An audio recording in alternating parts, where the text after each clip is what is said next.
नमस्कार दोस्तों, आप सभी का बहुत बहुत स्वागत है श्वेता झा के चैनल में। आशा करती हूँ आप लोग स्वस्थ और मस्त होंगे। सबसे पहले आप सभी को कृष्ण जन्माष्टमी की बहुत बहुत शुभकामनाएं। जय श्री कृष्ण। आइए आज हम लोग बात करते हैं कृष्ण जन्माष्टमी के बारे में। कृष्ण जी का जन्म क्यों हुआ, कैसे हुआ, उद्देश्य क्या था और उन्होंने पृथ्वी पे आके क्या क्या रचनाएं रची, थोड़ा सा विस्तृत में जानते हैं। कृष्ण जन्म का कारण क्या था? धरती पर अत्याचार का बढ़ना। द्वापर युग के अंत में मथुरा का राजा कंस अपनी क्रूरता और पापाचार के लिए प्रसिद्ध था। उसने अपने ही पिता उग्रसेन को कैद कर सिंहासन हड़प लिया। वह जनता पर अत्याचार करता, ब्राह्मणों का अपमान करता और धर्म को नष्ट करने पर तुला था। पौराणिक मान्यता है कि ऐसे समय में पृथ्वी भूदेवी गौ का रूप लेकर ब्रह्मा के पास गई और अपनी पीड़ा सुनाई। विष्णु का अवतार लेने का निर्णय। ब्रह्मा, शिव और अन्य देवता विष्णु लोक गए और भगवान विष्णु से प्रार्थना की कि वे पृथ्वी को पापियों से मुक्त करें। भगवान विष्णु ने आश्वासन दिया कि वे मथुरा में वासुदेव और देवकी के पुत्र के रूप में जन्म लेंगे और कंस के अत्याचार का अंत करेंगे। जन्म की परिस्थितियां। देवकी और वासुदेव का विवाह। देवकी राजा देव की पुत्री थी और वासुदेव उनसे विवाह कर रहे थे। विवाह के समय कंस स्वयं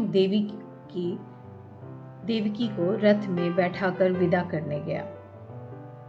आकाशवाणी हुई।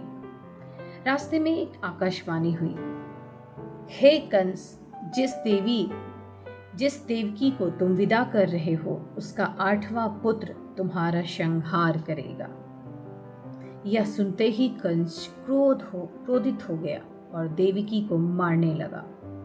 लेकिन वासुदेव ने वचन दिया कि वे उसके सभी संतान उसे सौंप देंगे। कैद और संतानवध। तत्पश्चात देवकी और वासुदेव को राजा कंस ने उन्हें जेल में डाल दिया। कंस ने वासुदेव और देवकी को जेल में डाल दिया। देवकी के 6 पुत्रों को उसने जन्म लेते ही मार डाला। 7वां गर्भ योग माया की लीला से रोहिणी के गर्भ में चला गया और बलराम के रूप में जन्म लिया। कृष्ण का जन्म अष्टमी की रात को हुआ। अद्भुत जन्म। भाद्रपद मास के कृष्ण पक्ष अष्टमी को मध्य रात्रि को रोहिणी नक्षत्र में भगवान विष्णु 4 भुजाओं, शंख, चक्र, गदा के साथ प्रकट हुए। उन्होंने वासुदेव देवकी को दर्शन देकर कहा, अब मैं तुम्हारा पुत्र बनकर लीलाएं करूंगा। मुझे गोकुल में नंद यशोदा के पास ले जाओ और उनकी पुत्री को यहाँ लाकर रख दो। चमत्कारिक मार्ग। कारागार के द्वार स्वयं खुल गए।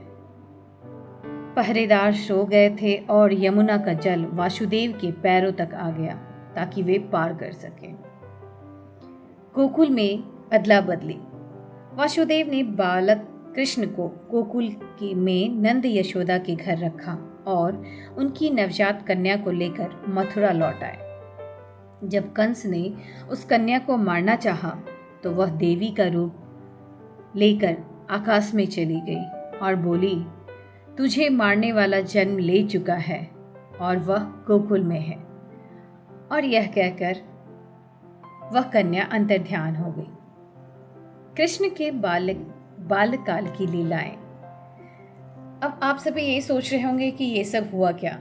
ये सब एक घटित हो चुकी हैं और कृष्ण की लीलाएं जो इस पे विश्वास रखते होंगे वह समझ सकते हैं। ये उनकी ही लीला थी कि किस तरह जमुना का पानी कम होना और जेल से निकल के गोकुल में कृष्ण को रखना और बच्चियों को लाना, यह किस तरह से संभव है। भक्ति में कहते हैं ना, ज़्यादा तार्किक होके सोचने की और वास्तविकता में उतना लोग नहीं सोचते हैं। कुछ अपने आत्मा और कुछ अपने शांति के लिए और कुछ उन्हें जो अच्छा लगता है वह करते हैं। भक्ति में यही होता है। कृष्ण के बाल्यकाल की लीलाएं। पूतना वध। राक्षसी पूतना ने विष से भरे स्तन से कृष्ण को मारना चाहा, लेकिन कृष्ण ने उसका प्राण हर लिया और उसे मोक्ष दे दी। पूतना राक्षसी का भी एक श्राप था, इसलिए वह कृष्ण को दूध पिलाने के लिए आई और कृष्ण ने उन्हें काट कर उसे मार डाला। यह भी उसे मोक्ष चाहिए था। वह भी पाप से मुक्त हुई। सक्तासुर त्रिनावर्त वध। कृष्ण ने बचपन में ही रथ के रूपी दैत्य षटकासुर और ववंडर रूपी तृणावर्त का वध किया था। माखन चोरी और गोपियों के साथ खेल। माखन चोर और गोपियों के साथ लीलाएं कृष्ण की अद्भुत हैं और बहुत सी ऐसी कहानियां हैं। कृष्ण का माखन चुराना, गोपियों से हंसी मजाक करना और बांसुरी बजाना उनकी लीलाओं का मधुर भाग है। कालिया नाग दमन। यमुना में बसे कालिया नाग के फन पर नृत्य कर उन्हें भागना उनकी वीरता का प्रतीक है। किशोर अवस्था की लीलाएं कुछ इस प्रकार हैं। गोवर्धन पर्वत धारण। इंद्र के क्रोध से मथुरा में भारी वर्षा हुई। कृष्ण ने अपनी छोटी उंगली पर गोवर्धन पर्वत उठाकर गांव वासियों की रक्षा की। रास लीलाएं। कृष्ण ने गोपियों के साथ रास लीलाएं कर भक्ति और प्रेम का अद्वितीय संदेश दिया। कंसवध। कृष्ण और बलराम बड़े होकर मथुरा गए। उन्होंने धनुर्वेद प्रतियोगिता में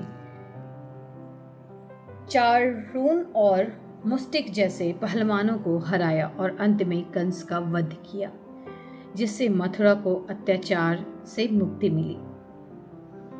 आगे का जीवन। महाभारत में भूमिका।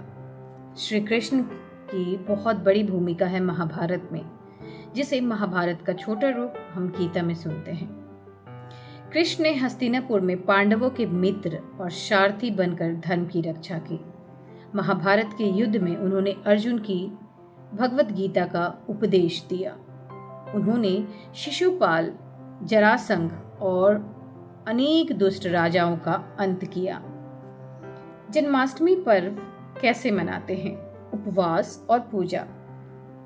भक्त इन दिन उपवास रखते हैं और मध्यरात्रि में कृष्ण जन्म का उत्सव मनाते हैं। ठीक उसी प्रकार जिस प्रकार हम अपने बच्चों का जन्मदिन मनाते हैं। झांकी और कीर्तन। मंदिरों में बालक कृष्ण की झांकी सजाई जाती है। भजन कीर्तन होते हैं। दही हांडी उत्सव। महाराष्ट्र में दही हांडी फोड़ने की परंपरा है, जो माखन चुराने की लीला का प्रतीक है। रात्रि जागरण। भक्त पूरी रात भजन करते हैं और भगवान का नाम स्मरण करते हैं। जन्माष्टमी का संदेश इस प्रकार है: अन्याय और अत्याचार के विरुद्ध खड़े होना,